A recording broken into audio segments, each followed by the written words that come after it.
15 দিন কেন? এই ইমার্জেন্সি সিচুয়েশনে আমি আপনাকে 3 দিনের জন্য ছুটি অ্যালাউ করতে পারবো না। স্যার আমার তো অনেকগুলো লিভ জমা আছে, সেই হিসাব করলে তো আমি আপনার কাছে 15 দিন না, মোট 1.5 মাসের ছুটি পাই। আপনার যতই ছুটি পাওনা থাক না কেন, যে কোনো সময় আপনি আসবেন আর আমার কাছে দিনের পর দিন ছুটি যাবেন, আমি সেটা অ্যালাউ করতে পারবো না। আপনি একটা কাজ করছেন, সেই কাজের প্রতি আপনার একটা দায়িত্ববোধ থাকা উচিত মিস্টার আবির। ডেফিনেটলি স্যার, কিন্তু ব্যক্তিগত জীবনেও দায়িত্ববোধ বলে কিছু বিষয় আছে যেগুলো আমি এড়িয়ে যেতে পারি না। পরিবারের কারো মৃত্যু হলেও আমরা 3 থেকে 4 দিনের বেশি ছুটি ম্যানেজ করতে পারি না। আমার নিজের ছেলে অ্যাক্সিডেন্ট করে হসপিটালে ভর্তি ছিল, সে অসুস্থ ছেলেকে হসপিটালে রেখে আমি প্রতিদিন অফিস করেছি, একদিনে ছুটি কাটাতে পারিনি। Necessity knows no loss. Exactly sir, প্রয়োজন নিয়ম মানে না। আর আমার এখন সবচাইতে বেশি প্রয়োজন হচ্ছে সেই মানুষটার পাশে থাকা, যে মানুষটা প্রতিনিয়ত মৃত্যুর সাথে লড়াই করছে, যে মানুষটার পৃথিবীতে আমি সবচাইতে ইম্পর্টেন্ট পার্সন, যে মানুষটা এখনো জানেই না যে তার হাতে সব মিলিয়ে আর 10টা দিনও হয়তো সময় নেই। আর সেই মানুষটাকে আমি অসম্ভব ভালোবাসি। সে সময় আমার তার পাশে থাকার চাইতে জরুরি আর কিছুই আমি মনে করছি না। প্রয়োজনে যদি আমার জবটা হারাতে হয়, আমি রাজি আছি। বোকার মতো কথা বলবেন না, বি প্র্যাকটিক্যাল। সরি স্যার, এতটাও প্র্যাকটিক্যাল হওয়া উচিত না যেখানে নিজের মন সায় দেয় না। আমি জবটা নিজ থেকেই ছেড়ে দিচ্ছি। এবং পেশেন্ট এখন একদম লাস্ট স্টেজে চলে এসছে। এখন যে কোনো দিন, যে কোনো সময়। সরি।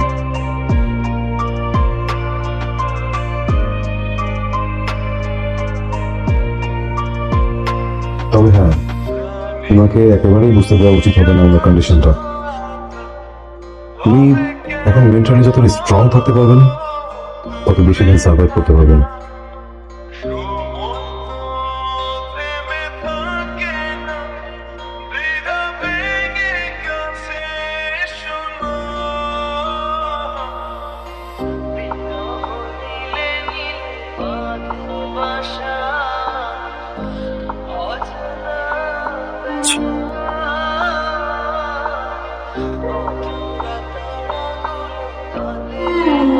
কি বলে ডক্টর? বললো তুমি খুব দ্রুত ইমপ্রুভ করছো। এখান থেকে নিয়ে চলো না প্লিজ, হসপিটালে মধ্যে আমার দম বন্ধ হয়ে আসে। নিয়ে যাবো, তুমি সুস্থ হয়ে যাও, আমি নিয়ে যাবো তোমাকে এখান থেকে। তাহলে তুমি আমার একটু বেরোতে হবে।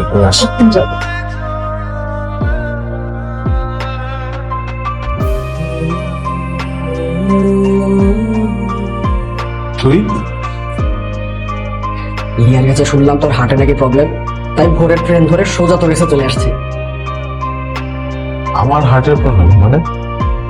নীল মতো তোর হার্টই, মানুষটাকে যে পরিমাণ ভালোবাসিস তুই। তোর হার্ট কাজ না করলেও চলবে, কিন্তু নীলিমাকে তো তোর লাগবেই না। মানুষটা আমাকে ছেড়ে চলে গেছে দোস্ত।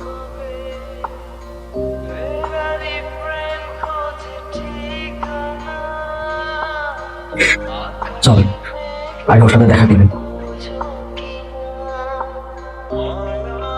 দেখো কে আসছে,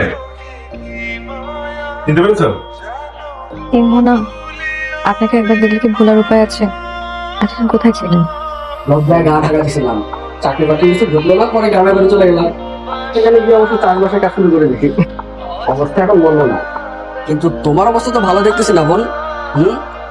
কোনো নোটিশ ছাড়া ডিরেক্ট বেড়ে পড়ে গেলাম। হাসেন না ভাইয়া, হাসতে কষ্ট পাই। হাসি হলো পৃথিবীর সব থেকে মহা ওষুধ। হাসো হাসো, মন খুলে হাসো। যত হাসবে তত দেখবে তোমার অসুখ বিসুখ লেজ ঢুকিয়ে পালিয়েছে। পুরোনো ওষুধগুলো শেষ হয়ে গেছে, নতুন ওষুধ লাগবে। তাহলে ঈশ্বর, আমি নিচে যাই, ওষুধ আসি, দেখি রেস্ট নেবি। রেস্ট নেওয়ার জন্য আসছি, চল। আমি আপনার পাঠিয়ে দিচ্ছি। পেয়েছিল কিন্তু কাউকে কিছু জানায়নি। লিউকেমিয়ার সেকেন্ড স্টেজে এসে ডক্টর বলেছিল কেমো দিতে হবে আর বোন ম্যারো ট্রান্সপ্লান্ট করতে হবে, কিন্তু খরচের কথা চিন্তা করে হয়তো বা ব্যাপারটা চেপে গেছে। এটা কোনো কথা? এত বড় একটা অসুখকে এভাবে চেপে যায়? ও তো এমনই। ওর বাবা মারা যাওয়ার পর ফুল ফ্যামিলি নিয়ে এখন দুলাভাই আর বোনের সাথে থাকে। এত খরচের একটা ধাক্কা ও আসলে বার্ডেন হয়ে থাকতে চায়নি ফ্যামিলির উপর। ইনফ্যাক্ট আমাকেও কিছু জানাই নাই, জানালে হয়তো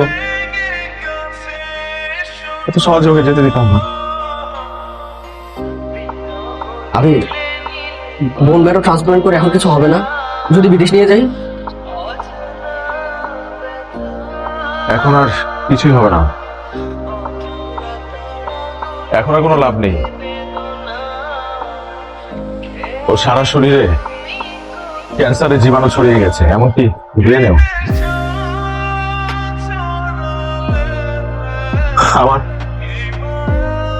আমার এই দু হাতের উপর আমার ভালোবাসার মানুষটার মৃত্যু হবে, আর আমি অসহায়ের মতো সেটা তাকিয়ে দেখবো। আহারে আহারে ভাগ্য। এগুলো রাখ।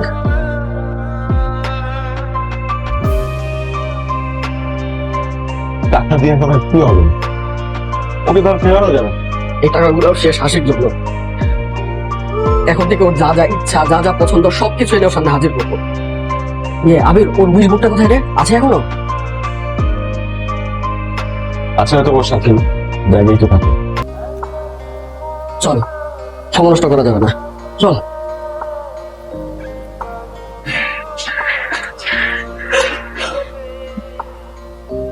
কি হয়েছে?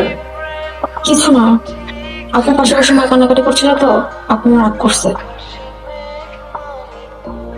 আন্টি, দেখেন, আপনাকে আমি অনেকবার বলেছি আন্টি, কান্নাকাটি করা যাবে না। ওর সামনে তো নাই, ওর পিছনেও কান্নাকাটি করা যাবে না। এই কষ্ট আমাদের সবারই হচ্ছে, কিন্তু কষ্টটাকে চেপে আমরা ওর সামনে হাসি মুখে থাকি। ওর সামনে আমরা যত হাসি খুশি থাকবো ততই ও আরো, ওর মন আরো ফুরফুরে হবে এবং ও বুঝতে পারবে যে সুস্থ ভাবে স্বাভাবিকভাবে জীবনে ফিরে আসতে পারবে। আমার কষ্ট আর মায়ের কষ্ট একটা বাবা, নিজের চোখের সামনে সন্তানের মৃত্যু দেখাচ্ছে, নিজের মৃত্যু হলো কম যন্ত্রণাদায়ক। আপু, নীলিমা কোথায়? আবির, ও ড্রেস চেঞ্জ করতেছে। আর তোমরা এসব কি নিয়ে আসছো এত কিছু? ওই নীলিমা কনসুপ পছন্দ করে, কনসুপ আনছে, মাশরুম স্যুপ আনছে, আর তোমাদের জন্য পছন্দের খাবার নিয়ে আসছি। আজকে সবাই একসাথে খাবো। আবির, প্রতিটা মিনিট পার হচ্ছে আর মনে হচ্ছে জীবন থেকে কি যেন নাই হয়ে যাচ্ছে। ও আপু প্লিজ আপু, তুমিও যদি এখন এভাবে মানসিক ভাবে ভেঙে পড়ো তাহলে আমি কি করব? আমার তো আর কিছুই করার থাকবে না। আমি চাই নীলিমা শেষ দিন পর্যন্ত তার ভালোবাসার মানুষগুলোর হাসি মুখ দেখে যান। মা কোথায়?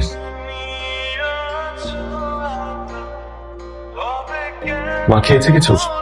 ওকেই তো দিতে যাচ্ছে না কিছু, আর এখন লুকিয়ে লুকিয়ে কাঁপে।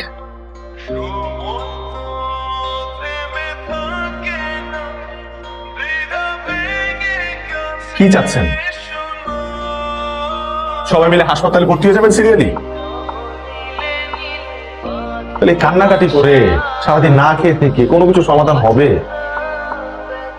তাহলে ঠিক আছে, আমাদেরকেও বলে দেন, আমরা না খেয়ে থাকি, খাওয়া দাওয়া সবকিছু বন্ধ করে দিই।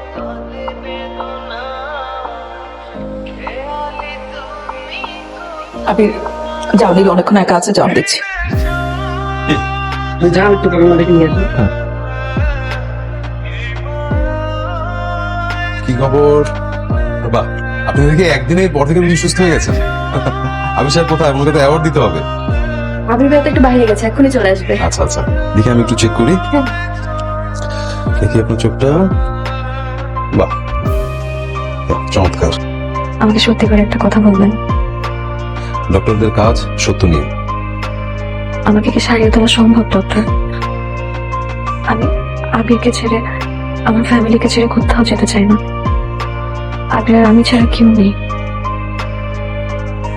দেখুন নীলিমা, আবির সাহেব যে আপনাকে কতটা ভালোবাসে তা আমরা এখন বুঝতে পারি।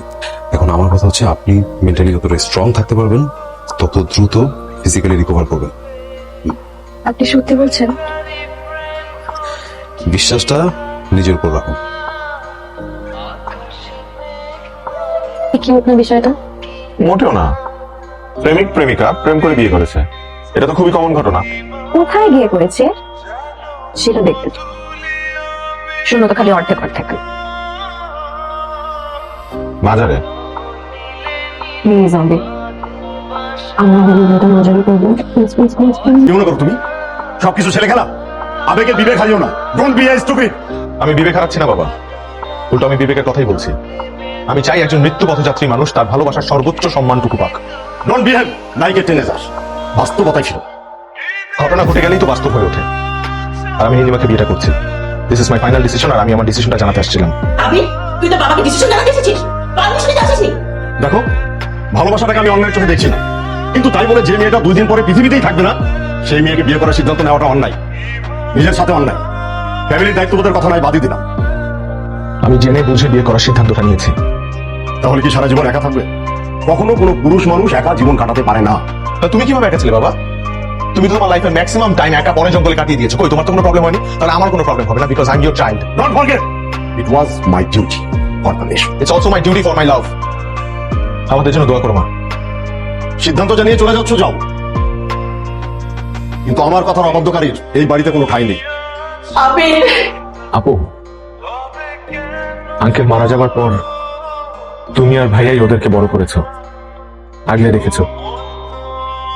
বলতে গেলে তোমরাই নীলিমার অভিভাবক।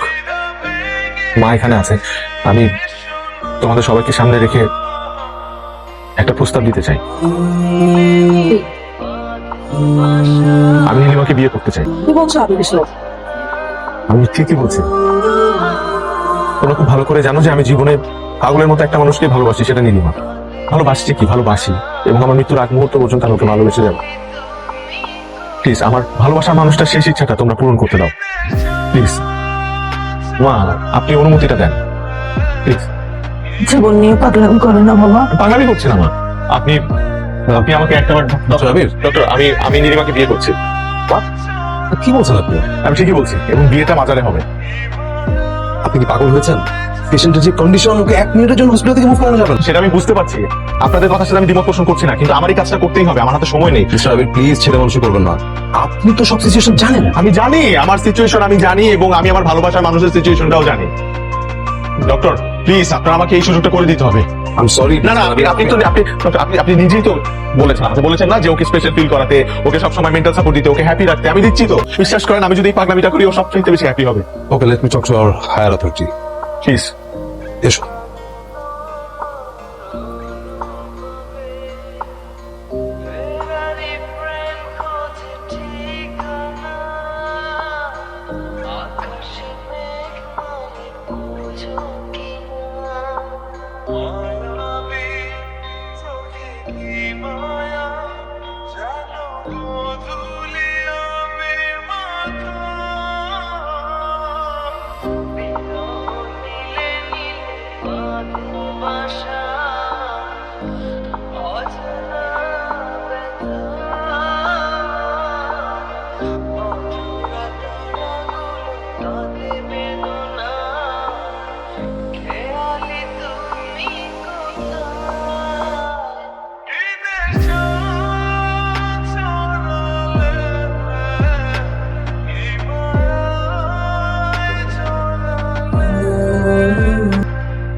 বাহ, রোগী তো এখন অনেকটাই সুস্থ।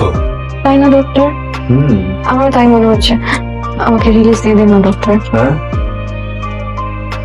আর 2 দিন অপেক্ষা করুন। স্যার আবির, পেশেন্ট মানসিকভাবে এখন অনেকটা স্ট্রং পজিশনে আছে ঠিকই, বাট ইন্টারনালি কিন্তু অবস্থা খুব খারাপ। You know that. আসলে ওর বর্তমান অবস্থা হচ্ছে প্রদীপ নিভে যাওয়ার আগ মুহূর্তের মতো।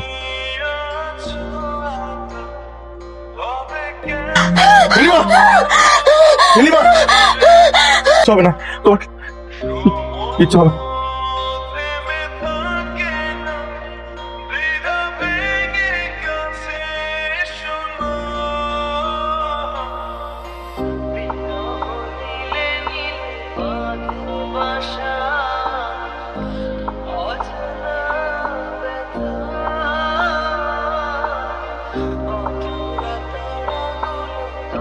ও